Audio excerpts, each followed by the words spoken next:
The government has moved to explain yet again in great detail VAT on private tuition fees. Finance Minister Winston Jordan at a press briefing on Thursday clarified that there is no tax on private education, but rather on private tuition. So let's differentiate between the two. Tuition obviously is a part of private education, but there are so many other things that will make it up. The books, the rulers, the bags, the uniforms, and all these kinds of things, and so on. These items, which were previously zero rated, these educational items that were previously zero rated, have been moved in their entirety to exempt. You have to really appreciate what we're trying to say here. These items that were zero rated, right, meaning that the tax would have been in it, and if you were VAT registered, you could reclaim, the business could reclaim the VAT, all right, as a refund from it. But now we don't have to do that. There's no VAT in these items.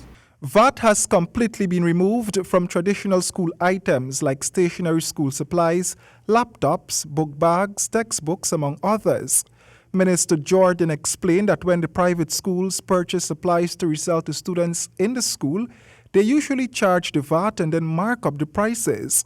Then the schools would usually go back to the Guyana Revenue Authority at the end of the year for VAT refunds. He said that in 2016, private schools registered for VAT received $150 million refunds in that year alone.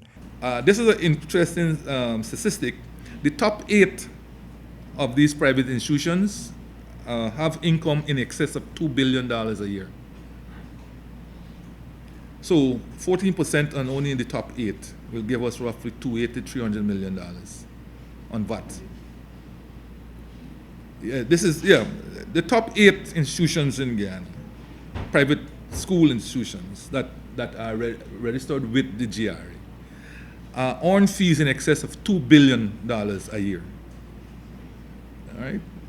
This is something we knew, and that's why we were putting the VAT, because we know how much we will expect from the VAT if we put the 14% on it. Minister Jordan explained that the outburst against VAT and private tuition fees caused the government to zoom in on the operations of those schools, and the findings were startling. It was revealed that fees at some private schools for nursery students exceed that charged by some faculties at the University of Guyana. What it was found that a number of these schools offer competitive rates of fees ranging from $144,000 per annum to $300,000 per annum, depending on the grade level of the school. As you can immediately see, almost all these schools, even at the bottom, are literally charging more fees than you will pay at the University of Guyana for a social science course.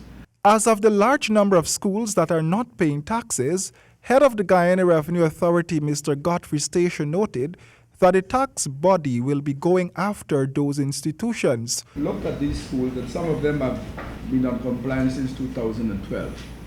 And we have actually started the process of demanding their returns and their accounts to be submitted. It should have been an ongoing process, but unfortunately, it's only now we have demanded those returns from them. Minister Jordan said that most of the private schools are evading the taxes, but whether or not they are registered with the GRA, they will now have to pay the VAT since GRA will be enforcing laws to go after defaulters. Mr. Jordan explained that among the options to be had is that schools can claim for tax deduction once all modalities are worked out, but VAT will not be removed. Royden James, HGP Nightly News.